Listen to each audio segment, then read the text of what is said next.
Okay, we are live, but we're going to test the audio first before we dive in to make sure that everybody can hear us.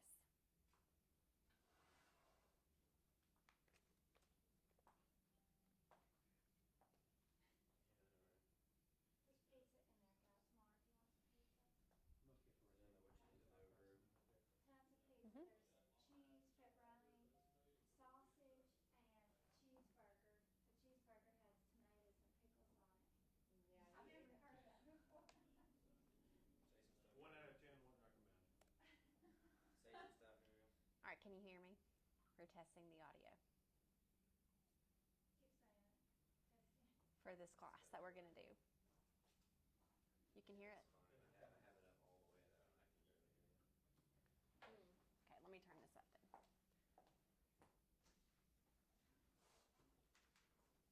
Okay. Can you hear it better now? Sure.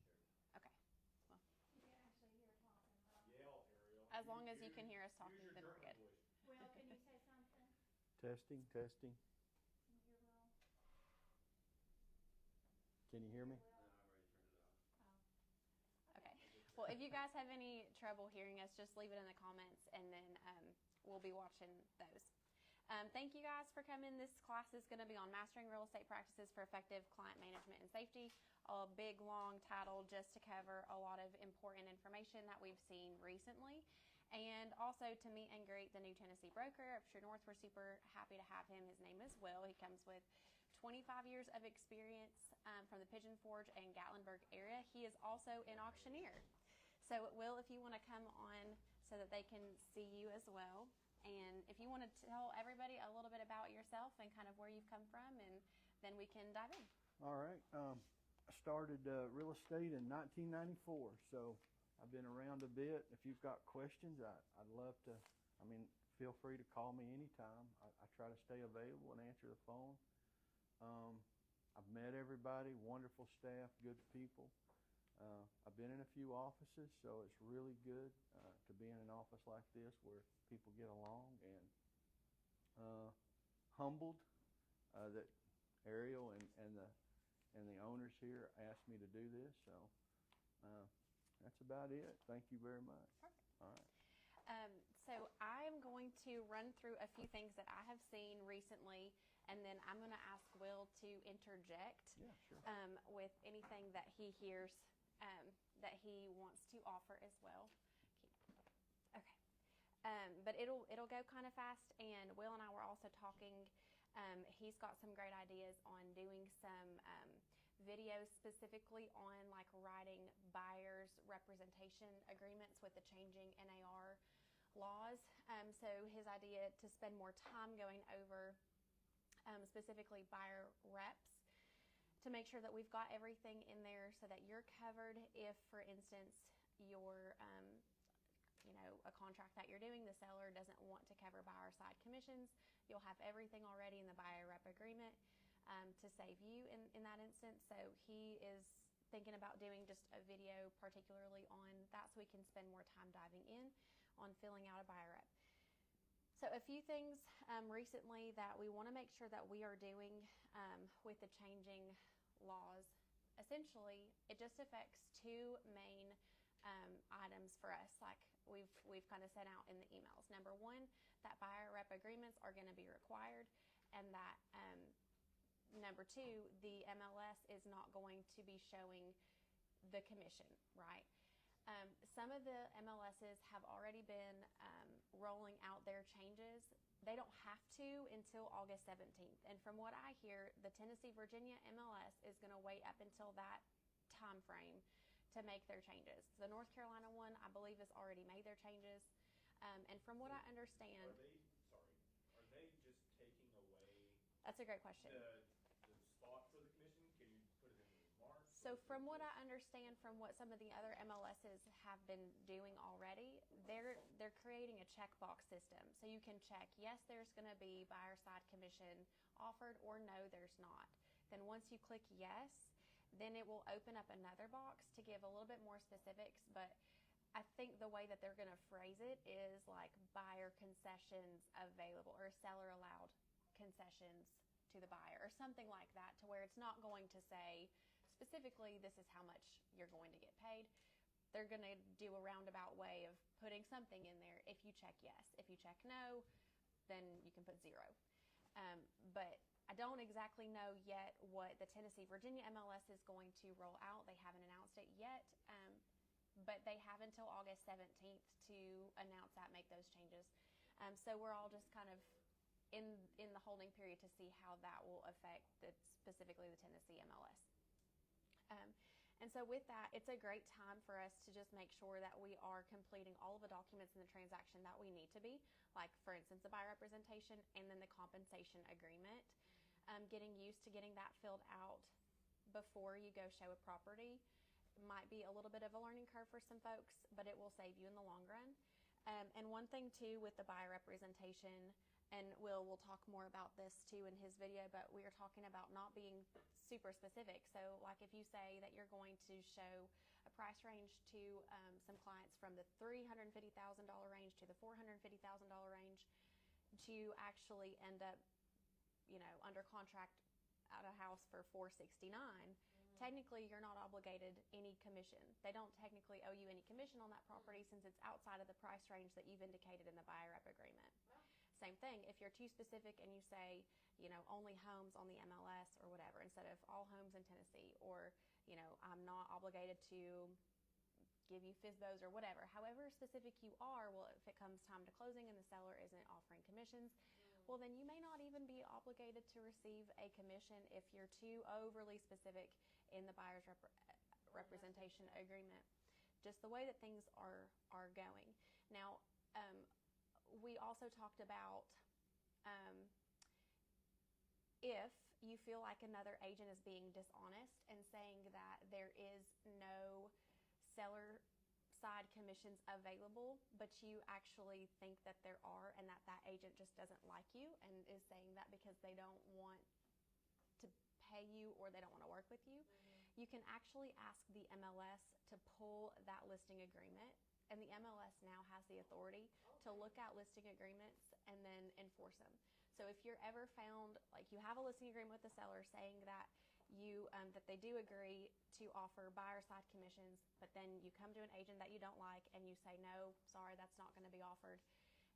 They get the MLS to pull your listing agreement and they see that you have lied. I think there's upwards of like a $5,000 fine. So they're going to be hitting that kind of hard, which I think is a good thing. That way, that agents really are going to stay being honest, in things like that. Also, one thing that we've seen recently with service providers, it is really important to obtain written permission before ordering any sort of inspections, and specifically making sure that the client knows that they're going to be held liable to pay the vendor whether or not the transaction closes, and that you are held harmless. So that means that, like, if a client wants you to order a home inspection for them, you make clear to them that you can't guarantee the results of that particular home inspector, so that they don't come back to you and say, he did a bad job and you recommended him to me, or whatever, or I'm not going to pay for it, you're going to pay for it because you ordered it, or whatever. You want to make sure that you have that written disclosure, written permission before ordering. And Will said that, honestly, he kind of prefers just to let the clients order it themselves. That way you don't incur that liability on yourself. But having that written permission is really helpful. Especially whether or not the deal closes. And there is a TAR form in Dotloop that has a vendor list on it where you can give at least 3 options. It's a great way also to recommend our sponsors and affiliates that we've worked alongside with. You can highlight what your other clients have had to say about the affiliates that we work with, and also that you've seen them work and serve alongside of you in the community for several years, and that you've seen the character of who they are, and you can highly recommend them because you know who they are versus a big conglomerate. It's a great way to highlight our affiliates as well. One thing that we've run into recently on hosting open houses for other agents, if we don't have the listing agreement within True North and we're doing it for another agent in the area, which is a great way to get more buyer clients too from open houses, but If you're hosting an open house on behalf of another agent, you really want a one-time showing agreement to allow permission. Actually, we covered this in the ABR class last month. They even said if you're hosting an open house for another agent in the brokerage who has a listing agreement, you still want that one-time showing agreement, because if anything happens and you're not listed as a designated agent in the listing agreement, then you could be pulled into an issue. So having a one-time showing agreement, if you don't have a listing signed with the client that you're doing the open house for, that is a good practice to do. That'd still be needed if it was within the same brokerage. Yes. Since So the if you're not brokerage the has listed. designated agent in the listing, if in the listing agreement, if you're not the designated agent and you're on the property and you're hosting it on behalf of another agent, having permission signed that you have permission from the client to be there during that time is Even important. as like a buyer's representative? So if you're showing the house or doing the open house and you bring in a buyer's client, wouldn't the buyer representation kind of make that null? So if I understand you correctly, you are saying that like if you're hosting the open house, but then you have a client that shows up. No, so say like the whole point of doing a one-time showing agreement is in the case you bring a buyer. Well, but it also gives permission from the seller for you to be at that property, essentially, if that makes sense. But wouldn't you, Well, you technically need permission. So what I think what he's trying to figure out is at that point is any buyer showing a house that you're not representing a listing agent, do you incur liability showing the house at that point?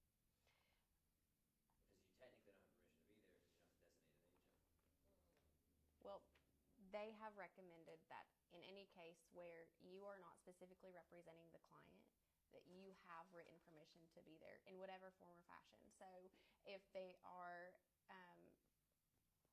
even just, so do you need to get that from the seller or the seller agent? both. So you can contact the seller agent and say, if you want me to host this open house for you, I just need written permission from the seller that I can be there at that time.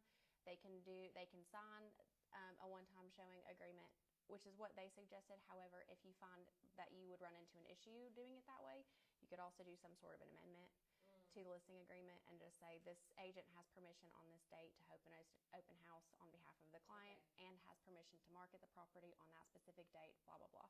You could do something like that. What would you suggest? You're not going to run into this very often. So we're talking about another company, right?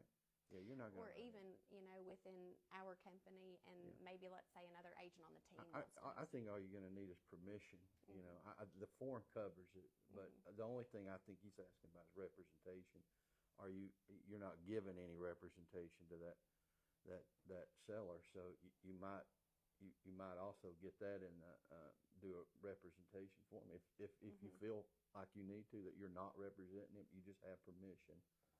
Because you can show a listing, right? You can do it one time without representing a seller, right? You're representing the buyer. You tell him he's unrepresented. So is that what you're talking No, about? I'm just kind of confused on, Well, His mic wasn't working. at some point there was a Do you think you could issue, summarize that again? so now there's a recommendation for it because someone got upset and there had to have been some type of legal ramification that we now have a recommendation for the form, right? Yeah, or like he said, bottom line, just permission. Yeah. Okay. Yeah. I think just so we don't misrepresent what we're there for. We're not representing the seller. That's the main thing you want to get. So, and it kind of goes along. What was the first thing you talked about? Service providers and open houses and buyer agreements. Buyer agreement. Yeah. Anytime, I had something on the buyer's agreement. Anytime you're doing a buyer's agreement, people have gotten out of the habit of saying the word negotiable. Remember to use that word a lot. It shouldn't intimidate you. No is negotiating, right? So if somebody says, well, will you do it for 5%? No. You're negotiating. You're just not giving away what you feel like you're doing. So that's the main thing with buyer's representation too. Just it's negotiable. Always use the word. It can be what you want it to be. So just make sure you know that. Service provider relationships, let's just remember that our relationships, we don't have a relationship with an inspector. It's between a buyer and that inspector. We're not to intervene in any part of it. We ask the buyer. Now they can ask us questions and we can give them general answers, but we can't really tell them, what they have to fix, what kind of money. We can kind of guide them in that direction, but it's really up to them. So we don't really have a relationship. That's the reason I want them to call, because I don't want to. Honestly, I don't know most of the inspectors that I deal with. I randomly give them people that I either have on the list, and I don't shake their hand, the inspectors, unless they come in the office and give me a donut or something. You know how they do. But I don't have just remember to keep that relationship between, that's the reason I go ahead and let the buyers call them. It establishes you owe it, that's your inspection, and that's kind of how I deal with that. So the open house thing, I don't think you're going to run into that very often, and I don't think it's that big a deal. So we'll work it out, make sure everybody knows what Case by case. Yeah. But it's exactly what Callie was saying. There's always an issue that comes up, and there's always a solution that they try to implement or advise against to keep from make another issue. One thing on buyer and listing consultations. So we have office prepared materials for consultations that you can use. It's like a PowerPoint, and you can prepare like a resume of sorts of your real estate experience. Put that in there with the office prepared materials that we have. Do like a sheet of testimonials. We have what Karen sent out, the NAR brochures that have a pledge of performance in them. You could put like sample contracts, marketing materials, things like that, to build more of like a booklet, if you want to take a booklet with you to your appointments. And then the ABR class is actually going to be hosted at NETAR on Monday and Tuesday. And I know some of our agents, I think, are already going to it, but you can register. We'll put the links to register as comments in the video and in the Facebook Messenger group. But I really recommend that you guys register for the class. It's going to cover a lot of your client education, buyer rep side, especially to keep up with the changing NAR regulations here soon. But it's going to be at NETAR Monday, Tuesday, all day from 8:30 to 5:30. It's coming 17th and 18th. Yes, the 17th and 18th. Yeah. Will, do you want to talk a little bit about winning bidding wars and some of the next few points? If you want to take my chair, we'll switch. Bidding wars on properties. Yeah. Well, I've heard a lot of people say different things they do. One was the escalation clauses. So we talked about those a little bit. I don't really like escalation clauses, and the state of Tennessee really doesn't either. They don't have a clause written up. She said Virginia does, and she uses that. If you can talk to your buyers about highest and best, it doesn't mean that escalation clauses can't be used. We can work it out, but I think if you offer the most amount of money and keep that verbiage, highest and best offer is probably the best way to go with your buyer. If I'm a listing agent, I do a lot of listings. So if somebody sends me an escalation clause and it goes up to $900,000 as a listing agent, you're telling me what you're gonna go up to, right?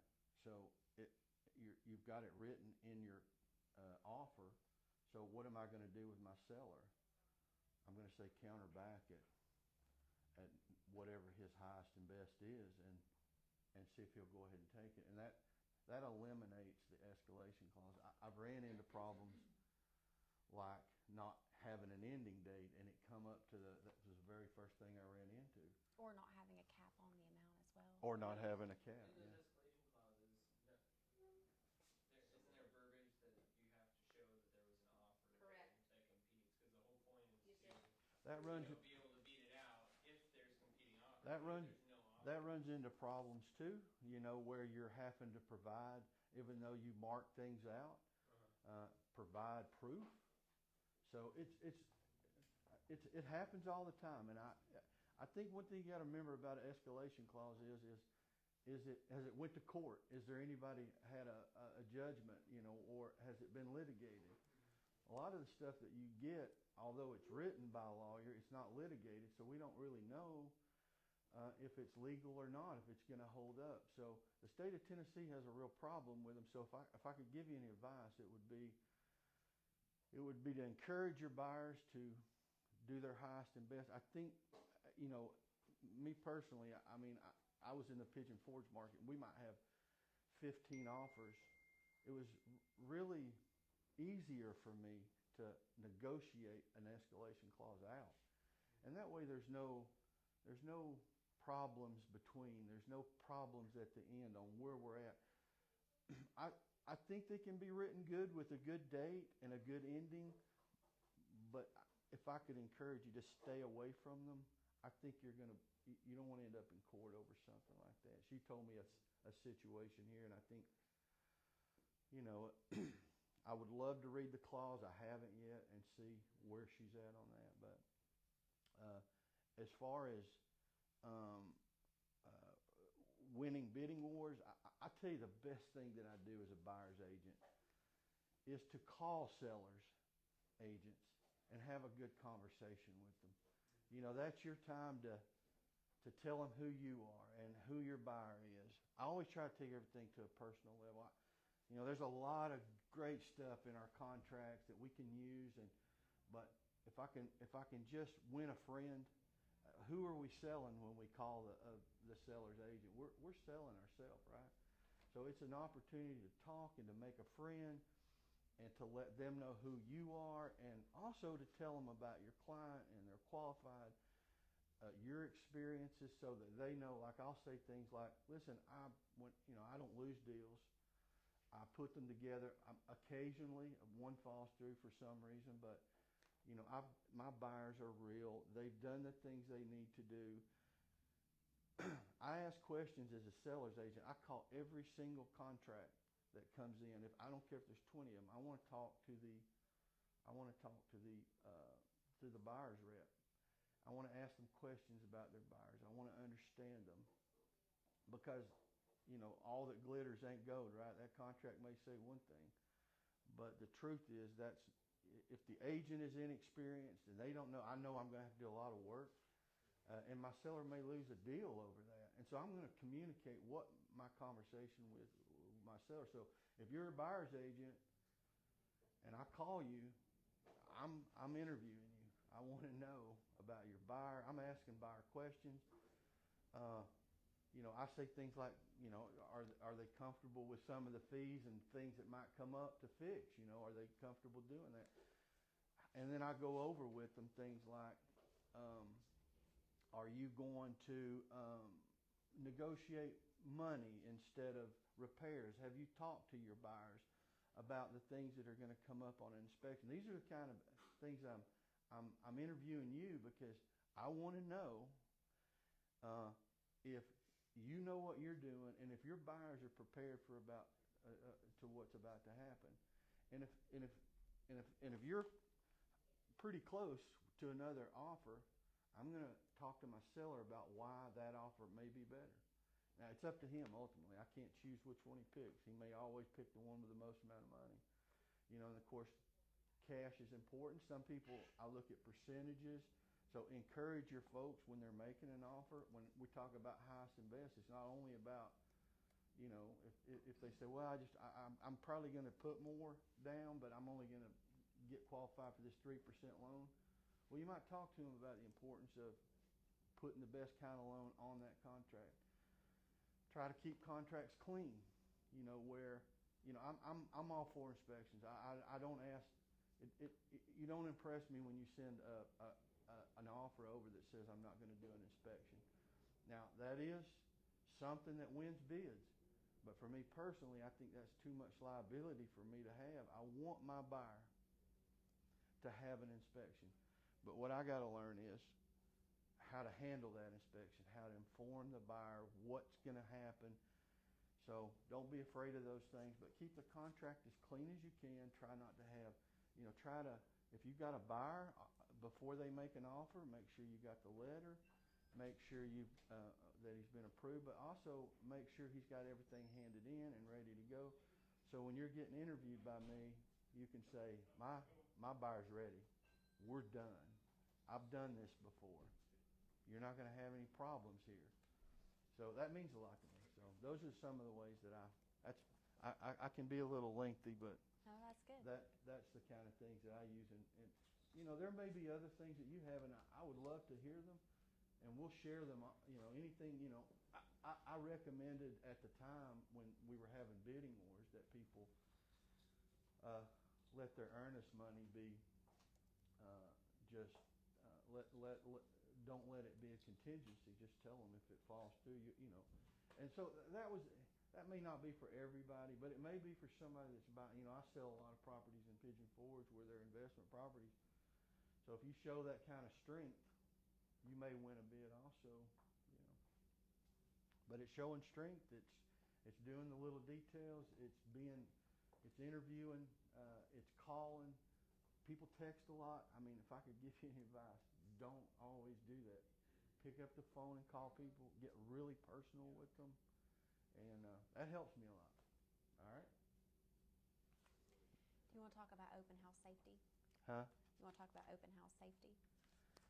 Well, it's just safety in general. Make sure, anytime you're going to an appointment or I'm not really sure about open house. What kind of things? The biggest thing with open houses we've seen recently where there's a couple or more than one, like a group of people that will come in, and while someone is up looking at the house, the other one is either unlocking all the doors to come back later on the bottom level or scanning to steal things. So if you can do an open house with someone else, that's always a great option. 100%. And then also when you're then also when you're fixing to leave, make sure you don't want it to be really dark outside, first of all, but you also want to make sure that you've locked all the doors again so that nobody has gone back behind you and unlocked it for access later. Mm-hmm. But yeah, I mean, just in general, ensuring your personal safety. Sure, yeah. For And I guess you showings guys probably went over if you're showing properties or somebody calls you, just make sure you Forewarn is absolute best program Mm-hmm. in the whole world. Mm-hmm. Our best app. So put that number in there. I always put it in there. I've got family. I always try to look up everybody that calls me now, find out who they are. You can find out a lot on Forewarn, how many cars they have. When people start calling you and telling you, hey, I'm coming to your open house, I've got, they start bragging about all the things. They pull up their number on Forewarn, you'll find out if they're for real or not. So that's a great app. Mm-hmm. All right. One Good. thing that they've also started recommending that we do is do comparative market analysis for buyers when they're putting in offers in on properties. Do you want to talk a little bit about that too? Yeah. So we had a question yesterday I thought was kind of a little bit along those lines, but we always, it's funny, the class that you had, I forgot the name of it again, but ABR. Huh? ABR. ABR. The ABR class is a great class, but it goes over these things, and they almost teach them like they're brand new, but these are not new things. If you have a buyer, it's your job, as a professional, right, to do things for them to help them understand the market. We don't make offers. We don't come up with the number they offer. We only explain the market and explain why they might think, full purchase price offer, for instance. Well, how we get to that point is we say, we do a market analysis on properties that we give them. We show them the market and how much per square foot area is, and then they can do their own math, right? If they can't, we certainly are allowed to calculate it out for them and show them where they're going to be at on the average. But it's real important for liability that you always try to inform. We're professionals, right? We can't just make things up. Offer full purchase price. Well, that thing may be so far out of it'll hurt you in the end too, because if that thing is not worth it, and you made a full purchase price offer, then you're going to have to go back and do all the renegotiating. So If you can show your buyers, but also you can show the seller. The seller's agent, hey, it's a good chance, and I hate to say this, and you probably dealt with this, where they didn't do a market analysis for the seller. He has no idea what his property's worth. So you can send those comps also over while you're making an offer. You've explained it to your buyers. Do people do that? I absolutely have done all kinds of things like that. Where did you get that number? Well, without a comp, they don't show the seller the value? It happens all that. You'd be surprised. Seller tells you the value. Yeah. Oh, yeah. I need this. Yeah. Oh.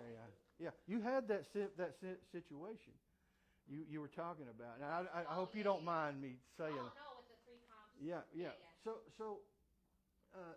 just in general, a question was something like a seller said, "Well, I just want this amount, and you can have the rest." So, Yeah. So, listen, we've all had people say stuff. Maybe you have, maybe you haven't, but I have. My dad was a used car salesman, so I mean, you negotiate that way in cars, right? So, but what's the difference? Well, we're professionals, right? So our first commitment, and this is the way we got to think. Our first commitment is to our client. So when we're going in there, we're not trying to make the most for us. We're trying to do the best we can for them. There's always, if you'll just think, what is best for them? If you'll just close your eyes, no matter what they say, and imagine that's what we're trying to do, it'll help you make really good decisions because he's really dependent on you. Sure, it would be, I get what he wants, but how about I get him a little more? Doesn't that make me look good? So, am I an investor? There's a real fine line when you walk into a house and you say, hey, I'm going to buy your property, so what do you want? I'm a realtor. I just want you to know that. I have it. So the question he may ask is, what do you think it's worth? Well, see, there's a question you really can't answer as a buyer. It's not fair. Now, you can show him comps and let him come up with his own, but I really wouldn't want to even do that if it were me. But I've tried to, I don't like to skate to be an investor and go up to a guy and not and represent myself as the guy that knows the value of the property. It's going to be bad for you sooner or later. Now, it happens all the time, I'm sure. But just think more along the lines. I'm a realtor now. I'm a professional. I have a service when I walk in there. If I present myself as a realtor and then I'm trying to help you come up with a value, then I've really stepped outside. Now, he may come to you at a later point and say, hey, I really need out of this thing. Would you buy this thing for this amount? The only thing I can tell you to do at that point is to have a lot of disclosures written down where you write out exactly the conversations that you've had, and you have him sign off saying, I told you that this property was worth more than that. You came to me and asked me to buy it for this amount. You came up with the number, and I agreed to it. Or we came up with an agreed amount. So those are, did that help a little bit? No, that's helpful. Yeah. All right. No, you say. Okay. You want to talk about when you're dealing with a very difficult client, kind of a good way to set boundaries or end client relationships that may be worth more to you being done with. Well, one of the worst things that, as a new realtor, we think we got to do them all, right? So when you start talking to people, I'm going to try to think of how to word this. You're in disagreement with them, some of the things that they're saying. So you have to explain to them what our ethics are and what our rules are. And that we can't step outside that because you have to really think like this, no matter what amount of money, if you're a lifelong realtor, there's a lot of money to be made. Don't cut that short by dealing with people that aren't ethical or want you to do things that are unethical. You'll know right away. I remember I went to a listing and a guy said, well, I want to deal with this guy because he can sell ice to an Eskimo. And I thought a lot about that, and I thought, I know this guy, and he's not, and he probably would sell ice to an Eskimo. But so we just got to, I think in the very beginning, when you realize that you're not dealing with somebody that you probably want to deal with, refer them. Come back and talk to me about it because I'll be glad to talk to the person. Um, I haven't seen a lot of brokers do this, but I'm really one. If you want me to go to a listing and you're new, or you need an extra voice, I mean, I've got 30 years at this. I've sold a lot of property, so I'm not a bad guy to have around. When I was new, I remember I sold those people. They said, well, how much experience you got? I always said, well, my office has like 50 years of experience. You're not listing with me. You're listing with True North. And we have a lot of experience in there, and all those agents are going to be selling your property. So, but back to that subject, if another thing, if you get into a relationship with somebody, remember we signed saying that we're going to give them certain duties. But in your contract, it also says that we can get out of that we can opt out of it. So just let that be clear to them. Explain those things to them, especially if you're taking one that you're not sure. Go ahead and verbally say, hey, if this don't work out, there's always a way to soften mean things, right? I don't just bluntly tell people. I might say something like, hey, listen, I really think you could work well with somebody else. We just don't have, our personalities conflict a little bit. And you can refer them, because there are people that deal with tough people. I've seen them. I clap my hands. They deal with tough people all the time. But me, personally, I'm a guy that will go, I don't think we're going to get along. This might not be a good relationship, but I'll help you any way I can. People ask me free questions all the time. I answer them. So, does that help? Perfect. Perfect. Okay. Does anybody have any questions? Things that you've seen? Huh? What is it? Square root of 47. Have no clue. I've got one. There you go. Going back to the rep agreements and the compensation agreements, is there anything that's changing on those documents So with the new rulings? Virginia and North Carolina are rolling out their new forms July 1st. So we will go over, I think it's, what day is it, Karen? It's the 24th. On June 24th, we're going to have, okay, we're going to, it's like the last week of June, something like that. We'll send you an invitation for it. We will go over the new form changes for both the state of Virginia and North Carolina. Tennessee does not make their form changes until January 1st. So even though that Tennessee may be rolling out some new changes, their forms committee is still working on a lot of that. We are not going to see their forms committee spit those out probably until January.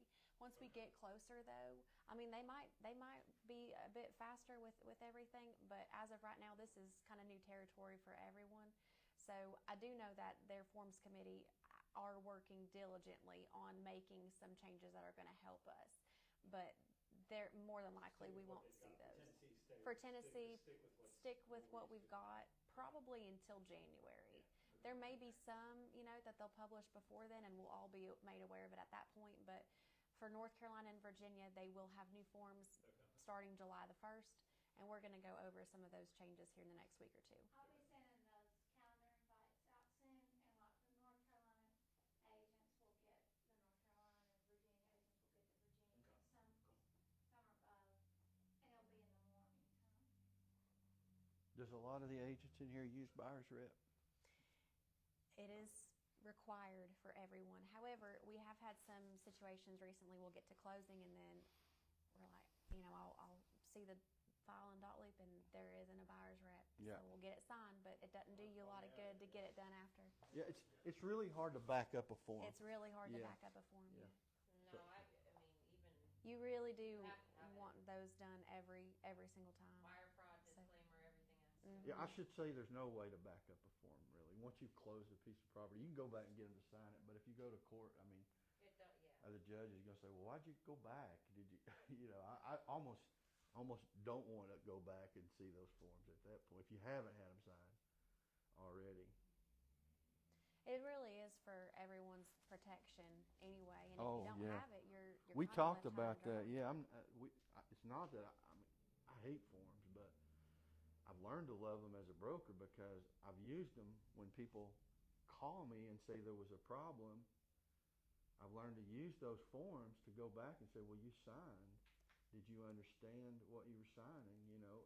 Did they explain it to you? And yeah, I knew what but they signed the form. A good one is where you do the final walkthrough. A lot of people don't want to get that or forget, but to me that's a really important form because That's what you need We're here to be paid. Yep, Yeah. we're required to do it. yeah, that's good. Yeah, we were required there, but it still amazed me how many people would and you go back that up. You that's one that you can get signed. Saying that because it's important to have it in there. I've had some folks which they were misled by a seller, but they talked to 3 attorneys. 2 of the attorneys said, "Did you sign up the final inspection form?" They said, "Yeah." They said, "I can't help you." Mm-hmm. It's only one who's aggressive pushed forward and was able to help them because there was intentional misrepresentation in the property. Yeah. And they were able to kind of pursue it that way. But Mhm. the first 2 didn't even give it a second glance. They said, "Nope, you signed that form, it's done." One note too on the form, a lot of buyers that are moving in from out of state may ask you to do a virtual walkthrough. You do not want to do that. Either they see it or they don't, but you don't want to pull yourself into. I've seen a lot where it's the co-op agent and they'll put in writing the special steps on a final walkthrough that they'll say final walkthrough was conducted over FaceTime and I coordinated it or whatever. They'll have people initial it. You don't want to do that. Now they could say, hey, there was a hole in the corner over there and you didn't show me that corner in your video Mhm. or anything like that. You really don't want to pull yourself into something. So at that point, if they can't do a If final they walkthrough, see it what do they do? themselves, they waive it. Either they see it or they don't. Oh, yeah. Well, they can hire their inspector to go back Mm-hmm. and re-inspect the home, or there's different ways. Now, I did go to a broker brainstorm where they talked about that issue, and the only alternative was that if you do one with a phone, that you are not allowed to talk, and you have to inform. And of course, you got to record it. You have to tell the seller, you have to tell me where to go, and I will take the phone, but I cannot, speak to what you're looking at or if it's good or bad. And then keep that recording. And keep that recording. That's the One way to only do it. way you can do it. You can't be and because listen, I work in Pigeon Forge, and the problem with what you're saying is they can never be there to do the final inspection. So you have to come up with creative ways. Now, I actually brought another agent in and let him do the phone, and I stayed out of the conversation and told them that they had to tell him where to go and that he has no input on, So these are like investment properties? These are Pigeon investment Forge, properties. Where they're going to rent out a cabin Yeah, or something? yeah. I was telling her I don't even meet people. I half the, or probably 90% of the people, I don't ever shake their hand. I don't ever see them. I just, they do everything over there's a lot of people buy property sight unseen, which is scary, but you try to do everything you can liability wise to always put in there that was at their request. You gave them every opportunity, and so I always think like that whenever you're writing a contract. Always try to keep in mind what we're trying to do, and that's no liability for our client and no liability for us. I like that as a solution because I know both sides do challenge your fiduciary duty. Because then if you told them to waive it and then there's an issue, well, aren't you their fiduciary? Why didn't you stand up for them? Correct. And then number 2, you missed something, now I blame you, so now you're in trouble. So I like the idea too of if there's repairs, which I don't really like to go that way. I like to prefer they get money off or whatever, makes things cleaner. So that way you're not going through a walkthrough like, oh, they didn't do that, and tension at the closing table and all that. Yes. But to have it, if there's repairs that were done, the reinspection fee is lower than just the full inspection. Have them do it, and then you can accompany them as like a little robot, you know what I mean? They're there virtually. Yeah. I like that because that's with a third party and the phone. You're there being their fiduciary, but you're not advising. You're just there kind of with them. So I like that as a. Yeah, it worked out really good. Yeah. Well, unless anybody has any other questions, we'll wrap up and make sure that everybody's got some pizza and hang around and ask Will, whatever you want to ask him, but we can go ahead and turn off the video. If you you Alright. guys have any other questions, just let us know. Thank you all. Thank you.